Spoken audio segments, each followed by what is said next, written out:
This is my first ever bodybuilding prep. And these are the things that I've never tried before that I've ended up leaning on quite significantly in this process. For reference, I have been prepping now since the first week of December. 2nd of December was the first day of my prep. And that was immediately after having done British Nationals powerlifting. So I was in a very different position. And yeah, I was 104 kilos, I was heavy. I'm 84 now. And this top 10 list is things that have really helped that process. So if you're doing a prep, if you've done a prep, or if you're just trying to go in some extended diet and you want a few little niche tips, there's some in this. The main point is I started training in 2017. Most of that time was bodybuilding, although I hadn't competed. And I thought I tried a lot. I thought I was well versed in the culture. I was really entrenched in it. Even as a powerlifter, I was always told I was more of a bodybuilder, and I thought I'd tried everything. But it goes to show, no matter how much you think you know, the rabbit hole goes deeper. So these are going to be judged on 3 metrics. 1, how much enjoyment they've brought to the process. 2, how much utility they've brought into the process. Some of these aren't that sexy, but they've made life easier. 3 is if I will be doing it when prep is finished. Some of them, I would have tried them every now and then, but not used them consistently in a routine. For example, I think an honorary number 11 is pineapple. And obviously I've eaten pineapple before.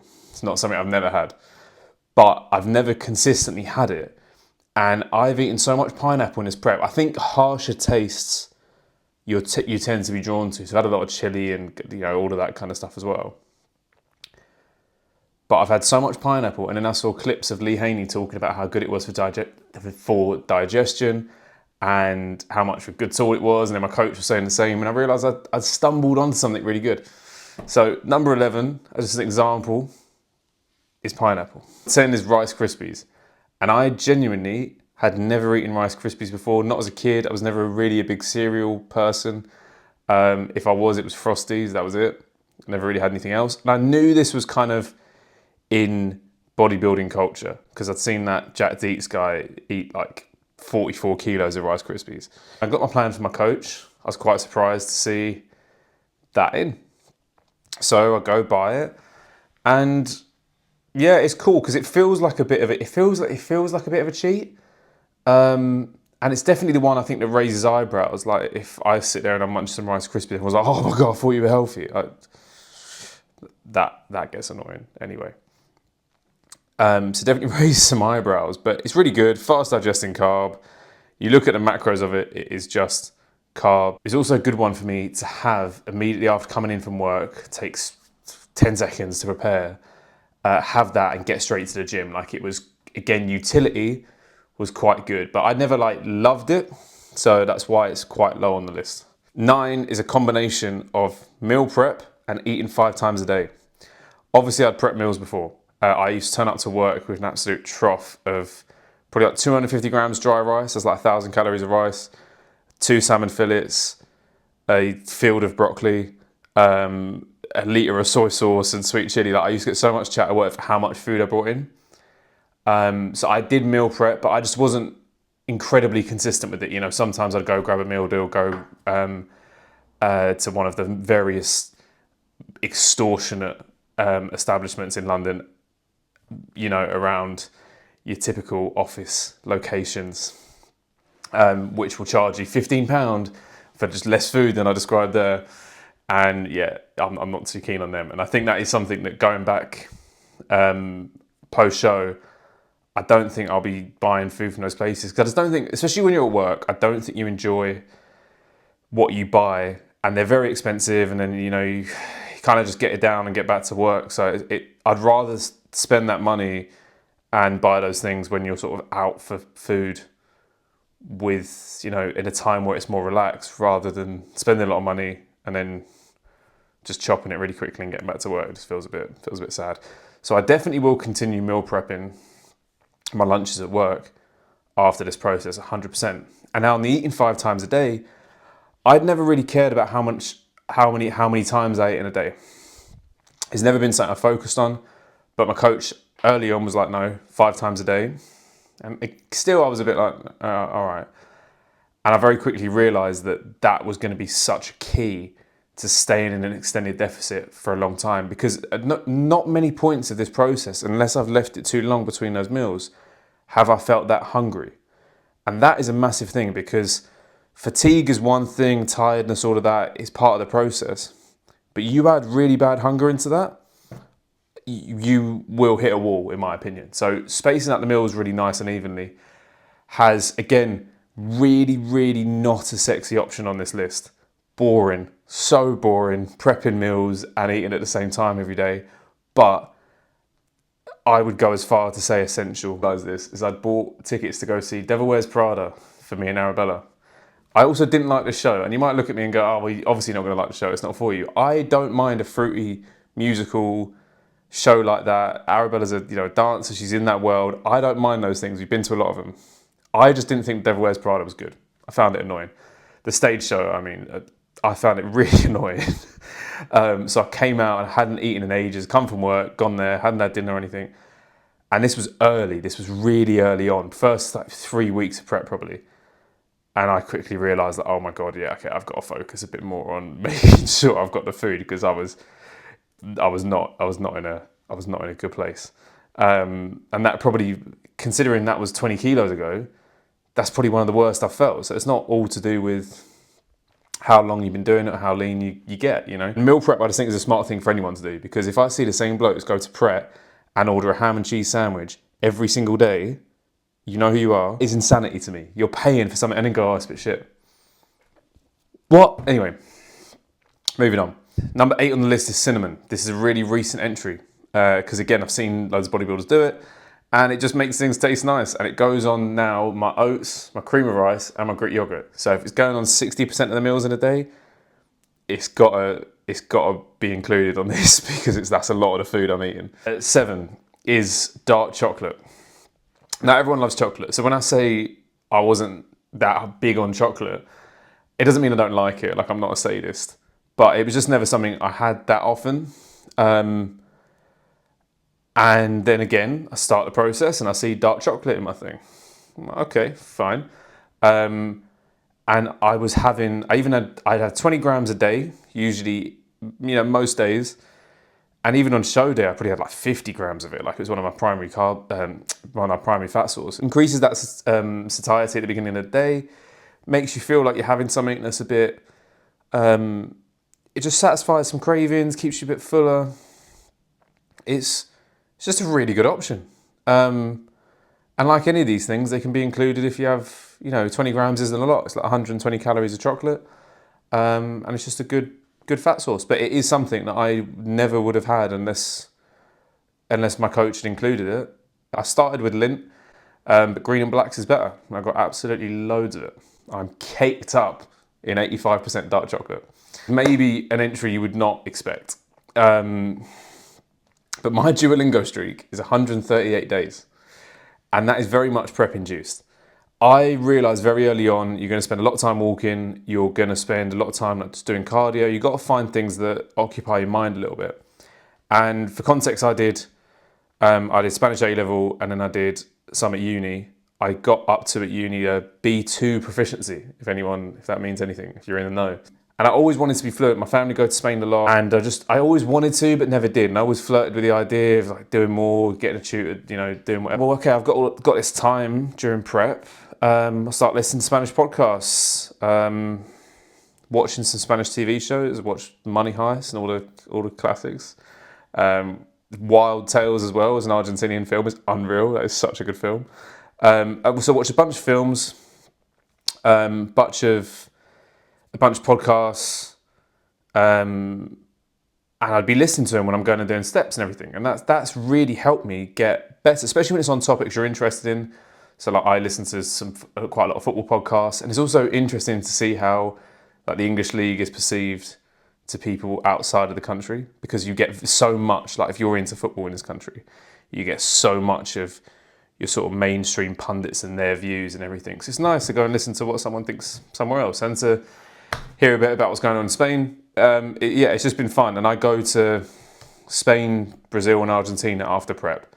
Unreal, by the way. Unreal. So excited. And yeah, obviously for Spain and Argentina, I get to practice the speaking. I've even flirted with doing a C2 exam down the line, and yeah, it's got me over that hurdle of making it part of my life every day, for the first time since I properly studied it.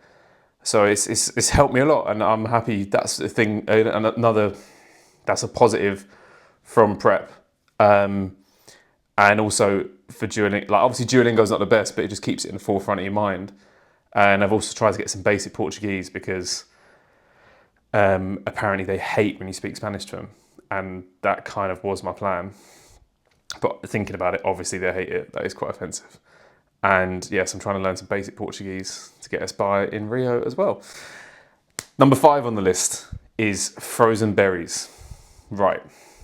Again, another one that I have told everyone since, you've got to be on frozen berries. And the same as I said about the cinnamon, these go in my cream of rice and my yogurt. So 40% of the meals, but to me, they add more enjoyment than the cinnamon does. They're just really good. They make everything kind of taste like ice cream. They're one fruit, probably the only fruit I've come across, and I've tried a lot of them in this process, that taste better frozen. I'm not a big fan of normal blueberries. Frozen blueberries, elite. So I thought I would change the scenery to illustrate this point. This point on the list is 10,000 steps a day. And I've done cuts before, and I've realised, you've got to increase steps.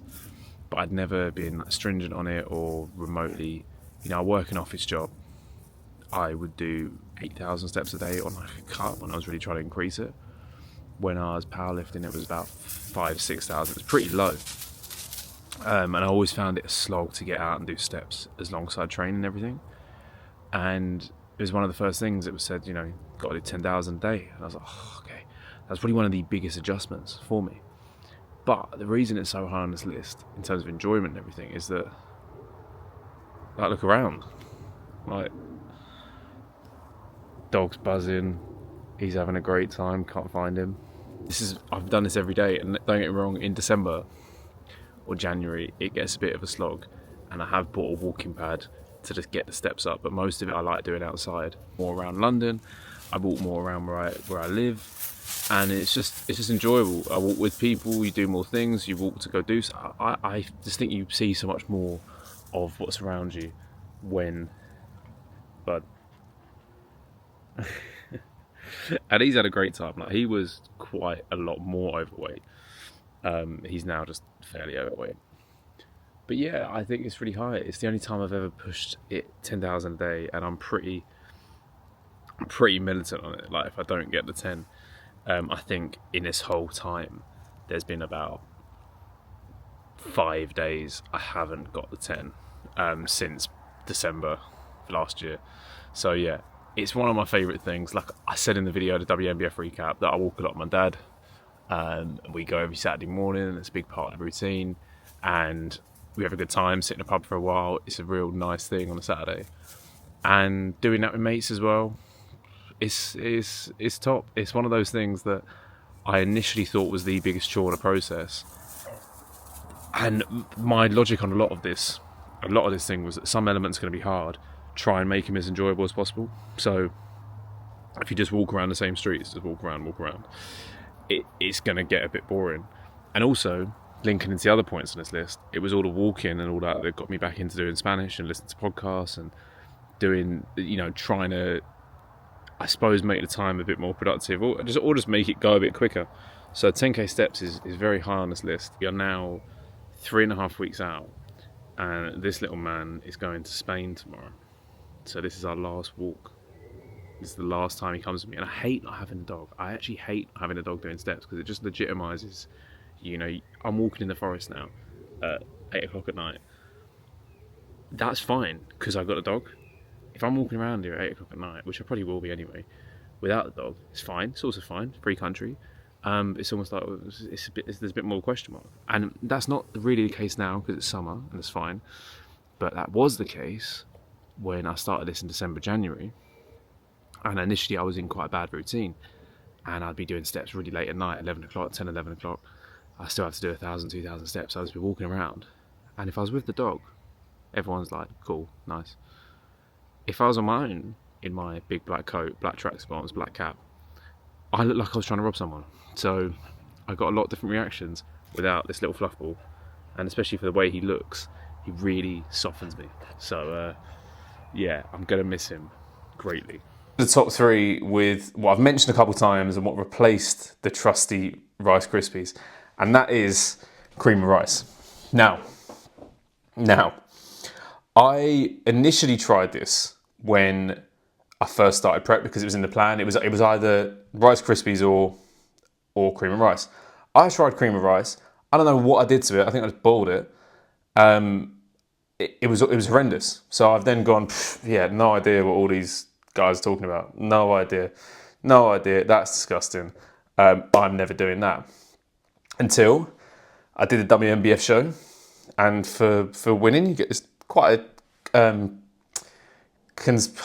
a considerable bag of supplements, and I have this massive bag of cream of rice. And initially, I'll be honest, I thought, I don't even have this. Like, why can't it be a big bag of protein or something else that I actually use?